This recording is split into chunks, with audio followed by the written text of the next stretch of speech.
Hello and welcome to the El Monitor podcast, Reading the Middle East with Gilles Kepel, where each month we take a deep dive with authors and thought leaders who are shaping the way we think about this complex and dynamic region. And I have a very, very special guest, the architect who designed the signature building of the Institute, Jean Nouvel, one of the most acclaimed architects in the world, a Pulitzer Prize recipient, and someone who has built remarkable buildings all over the planet, with a special focus on the Arab world. To name a few, the Louvre Abu Dhabi, the National Museum of Qatar, and now the extraordinary project for a resort and lodge excavated in the El Ula site in Saudi Arabia. Jean Nouvel, welcome home. Well, one of the most striking features of this building from the outside and from the inside is this automatic Moucharabieh structure that we see here beyond us on the southern side of the building facing south. And we have a beautiful sunny day today, so it's in full use. Let's have a look at it more closely, and for our viewers, could you explain how the Moucharabieh system works and why you decided to have it on the building front? Yeah, I think why is the most important. So that was a very specific program in Paris, to have a diplomatic and cultural program linked to Arabian country. Not Islamic country, Arabian country. And to put this building in the heart of Paris, and just in front of Notre-Dame de Paris. And that I wanted, of course, to create a symbol, and to have the feeling when you look at this building that his vocation is to talk about Arabian culture and not to have something like an office building.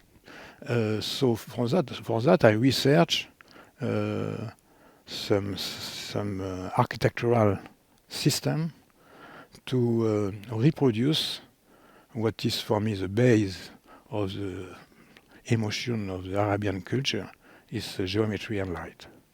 And for that I wanted to use this geometry in the building, but Moucharabieh in Arabian country is perfect, because you need that permanently.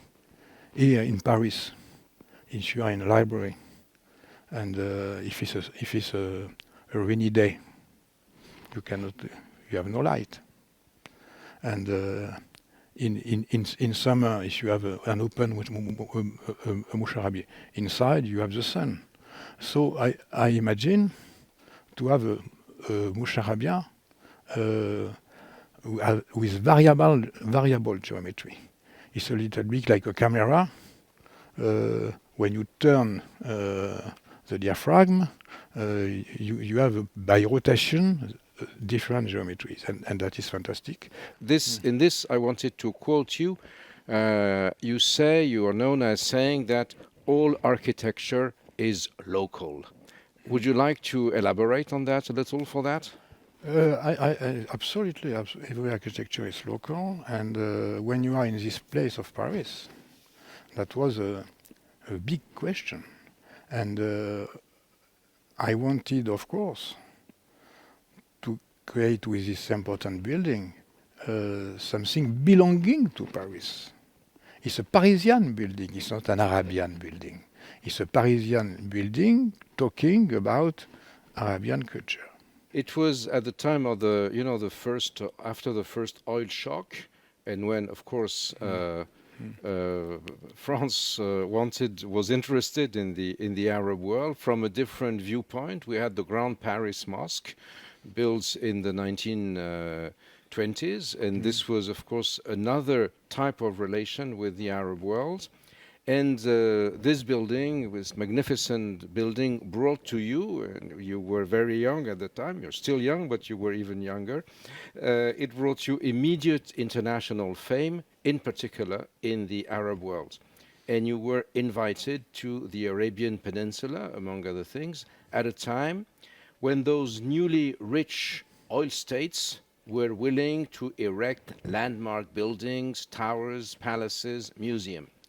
Could you tell us how you were brought there, and where I believe your first building was a famous office tower on the desert at the time, Doha waterfront, is that right? It's right. And of course this building was well known, and particularly well known by the people interested by art and by architecture. And at this epoch, the Minister of Culture of the Qatar was Sheikh Saud, a member of the royal family, and a very famous collector. And he wanted to build in in downtown of Doha a tower of around 200 meters high. And at this epoch, I built the Akbar Tower, Aguas of Barcelona, it's not the Arabian meaning, but he saw that, and he went to see me, and he asked to me, do you think that this kind of shape could be a starting point for a tower in an Arabian country? I said, of course, it's possible, but it's not. It will not be like Akbar Tower. It will be another system. Because all architecture is local. Because absolutely. Because you're a Nabatean architect. Well, thank you very much for this enlightening conversation, dear Jean Nouvel. Thank you for joining us today on Reading the Middle East, and thanks to all of you for listening. I will be back in a few weeks with another of one of the very top authors and thought leaders in the Middle East and on the Middle East. See you later. Goodbye. Next time. If you have not done so already, please sign up for Reading the Middle East and El Monitor's other podcasts on the Middle East with Andrew Parasiditi and Amerin Zaman, and on Israel with Ben Caspit on your favorite podcast platform.